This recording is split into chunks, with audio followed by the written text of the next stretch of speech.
cas graves au niveau des différents centres de traitement ou bien des services de réanimation. Je vais à présent vous livrer le communiqué numéro 315 du ministère de la Santé et de l'Action sociale de ce dimanche 10 janvier 2021. Le ministère de la Santé et de l'Action sociale a reçu les résultats des examens virologiques ci-après.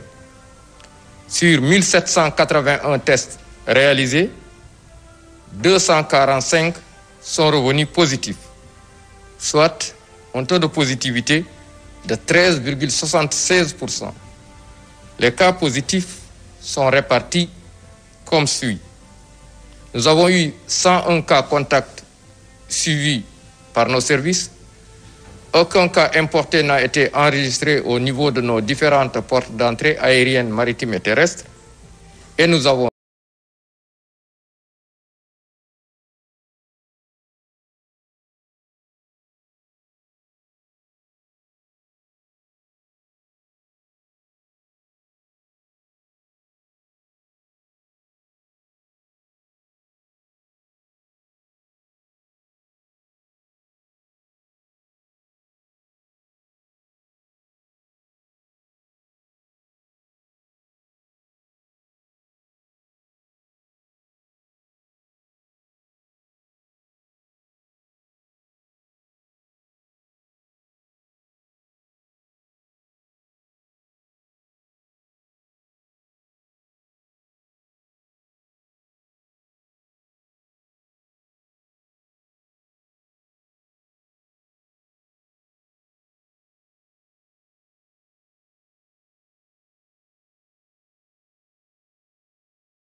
de ce matin,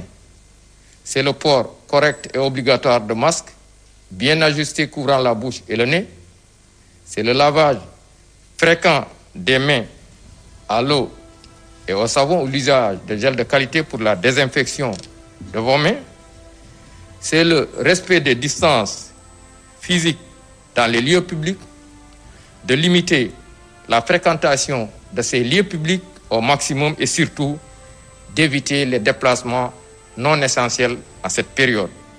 Je vous remercie de votre attention. Assalamu alaikum mbokk yi ma jotali leen communiqué bi bàyyee ko ministère de la santé et de l'action sociale tey dibéer fukki fan ci weeru janvier bi ñu nekk. Ministère de la santé et de l'action sociale jot na résultat examen virologique yi may waaj a lim ci junni ak juróom-ñaar téeméer ak juróom-ñett fukk ak benn test yi ñu def ñaar téeméer ak ñeent fukk ak juróom ñoo ci positif yooyu am nañ ci téeméer ak benn ci ay cas contact mooy ñu jot ci mbas mi fekk dañoo jaxasoo woon ak ñu yore doomu jàngoro ji. amuñ ci benn cas bu jóge bitim réew maanaam importé waaye am nañ ci téeméer ak ñeent fukk ak ñeent ñu tuddee cas communautaire mooy ñu jot ci mbas mi fekk xamuñu fi ñu ko jëlee wala ki leen ko wàll ñooñu seen lim nii la tëddee. am nañ ci fukk ak juróom benn ci Touba, fukk ak ñaar ci Kaolack, juróom-ñaar ci Dakar Plateau, Thiès ak Tivaouane, juróom benn ci Matam, juróom ci Daara, Mbour, Richard Toll ak Yoff, ñeent ci Almadi, Fatick, Guédiawaye ak Rufisque, ñett ci Liberté 1, Ouakam, Pikine ak Vélingara, ñaar ci Cité Biagui, Darou Mousti, Guinguinéo, Liberté 6, Linguère, Mariste, Ngor, Pété, Sacré-Cœur ak Tamba. am nañ ci benn ci Amitié 2, Cambérène, Colobane, Diamniadio, Dieuppeul, Diourbel, Fass, Grand Médine, Joal, Kébémer, Kédougou, Keur Massar, Liberté 5, Mbao, Niakhar, Nord Foire, Parcelles Assainies, Patte d'Oie, Thiadiaye, Yeumbeul ak zone B. juróom-ñeent fukk ci malade yi entré woon hôpital wér nañu bés ni ki tey dinañu génn bu ci yàlla ànde fanweer ak ñetti malade ñoo nekk réanimation juróom benn malade ñàkk nañu seen bakkan bésu démb gaaw juróom-ñeenti fan ci weeru janvier bi ñu nekk ñeneen ñi des hôpital ñu ngi am tan ci bésu tey dalee ko ci kaa bu njëkk ba Sénégal wàññi na 21 ak ñaar téeméer ak ñeent fukk ak juróom ci ay cas ñi nga xam ne jot nañ ci doomu jàngoro ji ci ñooñu 20 ak juróom-ñett ak ñaar téeméer ak fukk ak juróom-ñett wér nañ si ñeent téeméer ak juróom-benn fukk ak juróom ñàkk seen bakkan mu des 2 junni ak juróomi téeméer ak juróom-benn fukk ak benn si lalu hôpital yi wala ci loxo docteur yi ministère de la santé et de l'action sociale mu ngi ñaanal ñooñu génn àdduna yàlla xar leen àjjana di ñaanal ñooñu des hôpital yàlla may leen tan ba ñu génn ak jàmm ministère de la santé et de l'action sociale mu ngi woo askan bi ñu gën a sàmmonte ak digle yi muy joxe bés bu nekk di leen fàttali na ngeen aar seen bopp aar seeni njaboot aaraale askan wi di bàyyi xel ci ñett mbir yi di sol seeni masque ni mu waree masque dafa war a muur gémmiñ ak bakkan di raxas seeni loxo ndox ak saabu wala di jëfandikoo gel yu ànd ak di àndante ci yenn bërëb yi di moytu mbooloo di dox lu dul farata ministère de la santé et de l'action sociale mu ngi leen di sant di leen gërëm ma bàyyi leen ak professeur Bey mu waxtaan ak yéen tuuti ci mbirum feebar ñi nga xam ne ñu ngi leen di toppatoo ci biir réanimation wala ñu ngi leen taxaw ci yenn CT yi maa ngi leen di sant di leen gërëm wasalaam. kon mu nekkoon docteur El Hadji Mamadou Ndiaye directeur de la prévention doon def xayma tey ci tolluwaayu bés bi tey nag am leen 245 cas positifs juróom-benn nit ñu ñàkk seen bakkan léegi nag docteur Madiara Bey moom tamit mooy ñëw ngir def xayma ci wàllum cas grave yi nan lañ ciy taxawee. Mais surtout également présenter mes condoléances à toutes les familles qui ont perdu un proche, mais également souhaiter un prompt rétablissement à tous nos patients qui sont suivis dans les CTE, mais également dans les domiciles. Comme l'a montré tout à l'heure le directeur de la prévention, le docteur El Hadji Mamadou Ndiaye, la situation est difficile. C'est difficile pour les populations, c'est difficile pour les patients, mais c'est également très difficile pour les soignants. Tout bonnement parce que le nombre de cas augmente de jour en jour, en moyenne 100 par jour, et dans tout le pays. Et ce qui est à noter également, c'est l'augmentation de plus en plus, en tout cas notable, des cas communautaires, ce qui témoigne d'une circulation active du virus dans la population. On note également une augmentation du nombre de cas graves en réanimation. Mais ceci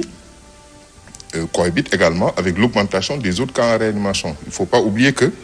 dans les services de réanimation, en plus des cas sévères de Covid, on a d'autres pathologies qui n'ont absolument rien à voir avec la Covid. Et ce qui fait que, et donc, le nombre de lits se met très rapidement en tension. Mais au-delà des cas graves traités en réanimation,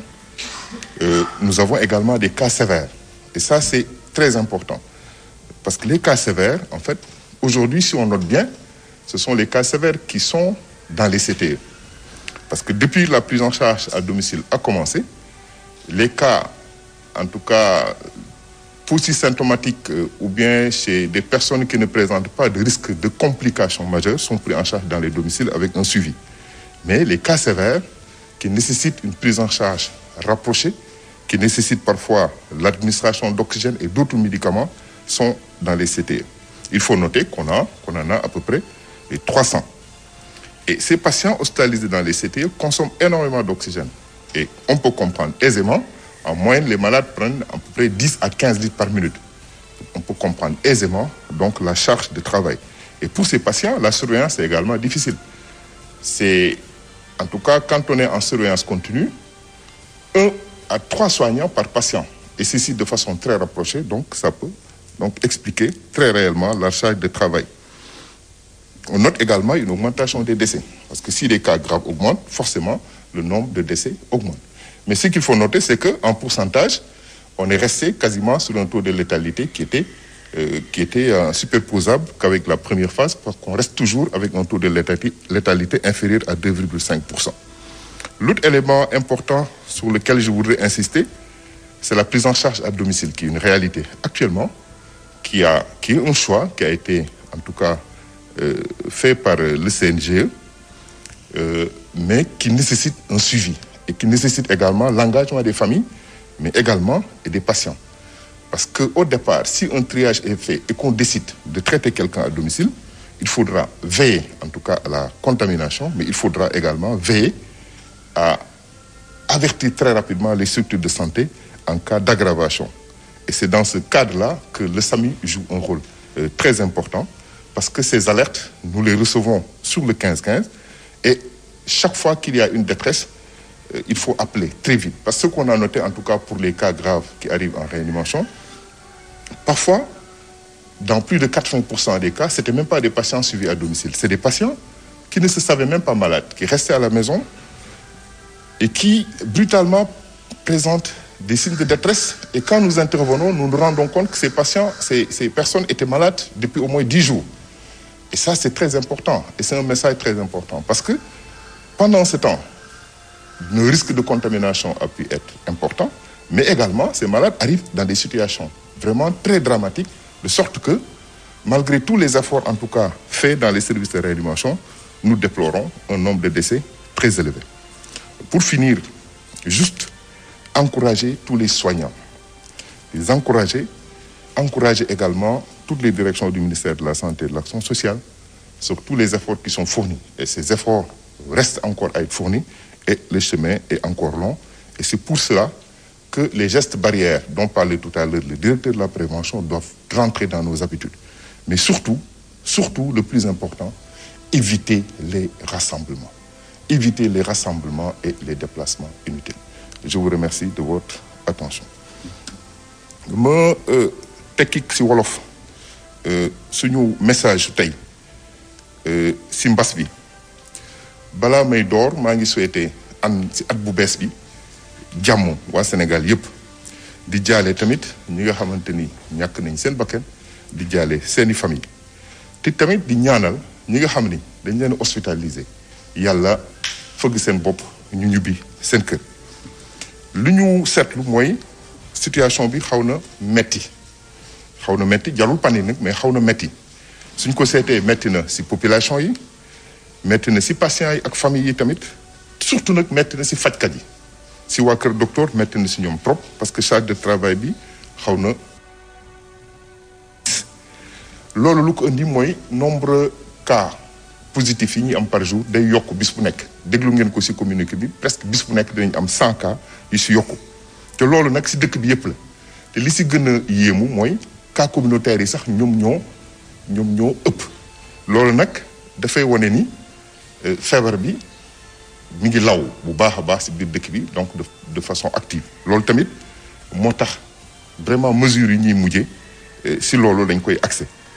suñu xoolee leneen seetlu bi ñuy def mooy malade yi nga xamante ni dañoo sonn trop mooy ñi nekk sauvetage li ñuy woowee malade grave ñi nga xamante ni service de réanimation yi lañ leen di faje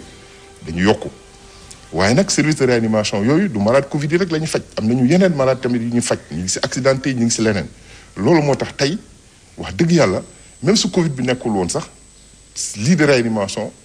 du bari si dëkk yépp soo leen fa demee noonu la mais nag nombre yi ni muy yokkoo nombre cas sévères yi ni muy yokkoo ak yeneen malades yi nga xamante ne dañ leen di jëli di leen yóbbu di leen faj réanimation tax na fi ñu toll nii situation bi xaw na metti su weesoo malades yi nga xamante ni ñu ngi leen faj si sauvetage yi am na yeneen malades yi nga xam li ñu wooyee cas sévère tey sax mën nañu seetlu CTI yépp cas sévères yi lañ fay faj parce que soo xoolee lal yi ñu installé yépp lal yu am oxygène la parce que yeneen malades yi nga xamante ni amuñu sévérité dañ leen di faj si kër ga naa si dellu si waat mais ñooñu tamit xaw nañu jéggi dayoo parce que ëpp nañu ñetti téeméer te ñooñu tamit parce que ñëpp dañ leen di defal oxygène bu bari sax su xoolee malade bu si nekk dinañ ko sampal masque di si def fukk ak juróom litre oxygène si minute bu nekk loolu nag liggéey bu mag la tout su weesoo sax faj boobu malade yooyu nga xamante ni dañu sonn surveillance bi dañ leen di toppatoo dafa war a jege dañ leen di war a gis tout le temps di leen seet presque chaque 15 minutes donc nombre nit yi nga xamante ni dañ leen di soxla sax pour faj ñooñu dañuy yokk suñu yokku tamit charge de travail bi day augmenté wu bu baax a baax a baax